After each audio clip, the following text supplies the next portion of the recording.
Queria só uma explicação talvez um pouco mais clara para mim. Está em 1 Coríntios 14, 1 onde Coríntios fala 14. sobre os dons de profecia e de línguas. Eu entendo bem o contexto de Qual línguas. verso? É 14, 2. 2. Já estudamos sobre esse assunto, né? A gente entende línguas estrangeiras, a gente entende o Pentecostes, mas meu irmão, ele é pentecostal.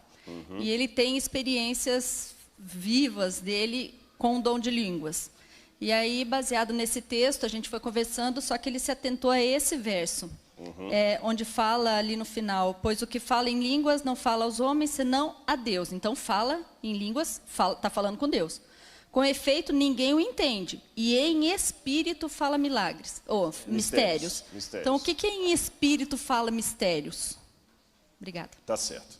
Bom, em primeiro lugar, deixe-me dizer que eu respondo com muito carinho e respeito aos irmãos pentecostais, como eu gosto que a minha igreja seja respeitada. Eu acho que a experiência espiritual de cada um, a gente não deve ser juiz sobre ela para julgar. Não que você tenha dito isso, eu estou esclarecendo, não só para ficar bem apontuado, devemos respeitar a sinceridade que está no coração das pessoas e como elas buscam a Deus. Ainda que seja de um modo que eu discorde, quem sou eu para julgar o meu irmão? Tá certo? Isso aqui temos que analisar à luz do que acontecia em Corinto. A cidade de Corinto me chama muita atenção porque tem muitas coisas que ilustram a carta de Paulo aos Coríntios. Eu lembro até que quando eu vou a Corinto com algum grupo de pessoas que eu explico ali, eu sento debaixo de uma árvore, explico primeiro a geografia da cidade. Num morro, mais ou menos como que tem aqui atrás do colégio, ficava o templo de Afrodite, a deusa do amor, mas do amor erótico, do amor promíscuo. Havia mais de 1000 sacerdotisas prostitutas lá.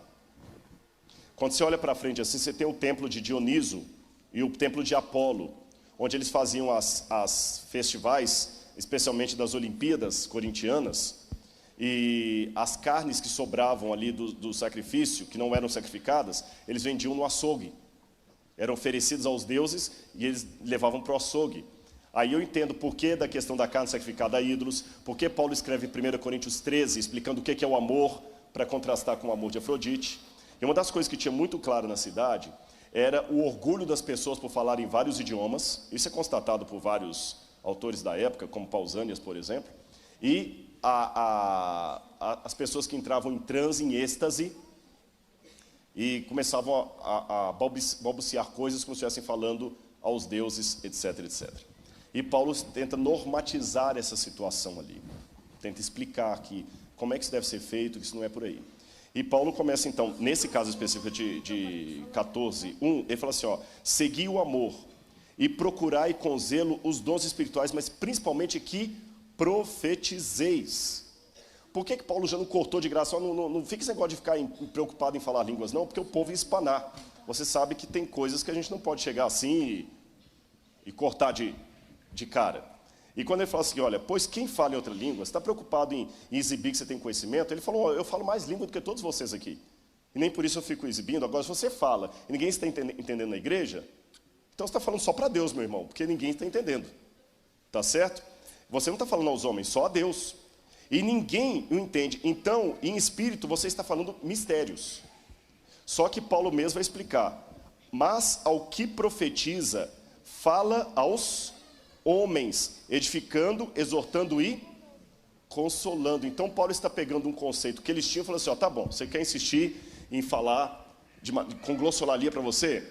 Eu vou dizer que isso não é o melhor. Ele está pontuando, ele não está endossando, sugerindo. Você quer ficar falando sozinho aí? Tudo bem. O problema é que quem fala sem os outros entender, o máximo que ele pode falar que está falando é para Deus. Porque ninguém está entendendo. E ele não está falando ao homem. Eu vou mais além.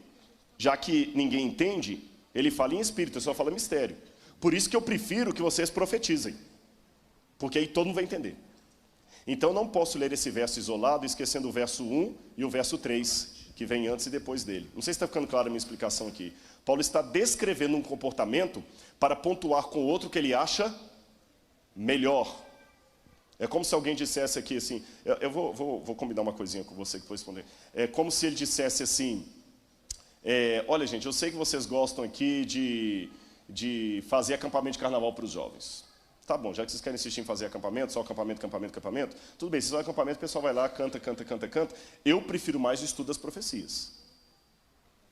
Percebeu a questão? Então, se eu olhar bem biblicamente, mesmo que eu fosse um pentecostal, um assembleano, eu ainda tinha que optar pelo dom de profecia, e não pelo dom de línguas. Porque Paulo falou assim, olha, já que você insiste nisso aí, você está falando para você e para Deus, mas olha, está aqui, claro aqui, ó. Segui o amor e procurai com zelo os dons espirituais, mas principalmente que profetizeis. O que eu sugiro é você profetiza. Porque quem fala em outra língua não fala a homens, mas a Deus, e ninguém entende. Em espírito é só fala mistérios. Mas o que profetiza, fala aos homens. Edifica, exorta e consola. O que fala em outra língua, a si mesmo se edifica. Mas o que profetiza, edifica a igreja. Então, se eu aceitar o conselho do apóstolo Paulo, ainda que eu tenha o dom de línguas como sendo uma das coisas principais da igreja, Paulo prefere o dom de profecia. Percebeu? Mas interessante que, desde que houve o revivamento pentecostal na igreja da... Só um minutinho que o Windows vai funcionar aqui, vai vir o nome. Azusa Street, nos Estados Unidos. Vocês sabem como é que começou o dom? Nós temos alguém da Assembleia de Deus aqui, vocês sabem a história do movimento pentecostal, na Azusa Street, nos Estados Unidos. Na Azusa Street, uma igreja de americanos negros começou a ter um revivamento no Espírito Santo. Então, eles começaram a sentir a vontade isso foi no século XIX, de balbuciar línguas estranhas.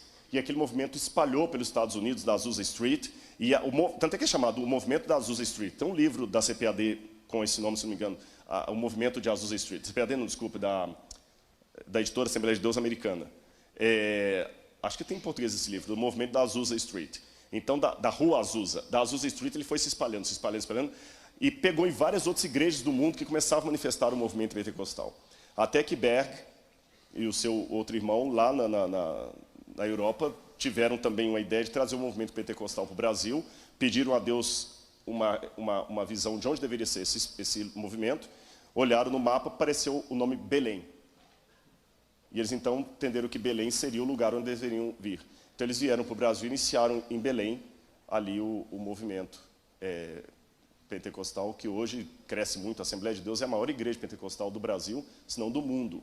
Depois vieram outras, como a Igreja Brasil para Cristo, Deus é Amor, os movimentos carismáticos, até da Igreja Católica.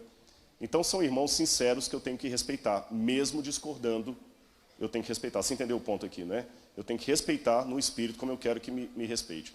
Mas com um carinho muito grande em Cristo, eu digo que pela Bíblia, Paulo sugere não o dom de línguas, mas o dom de profecia.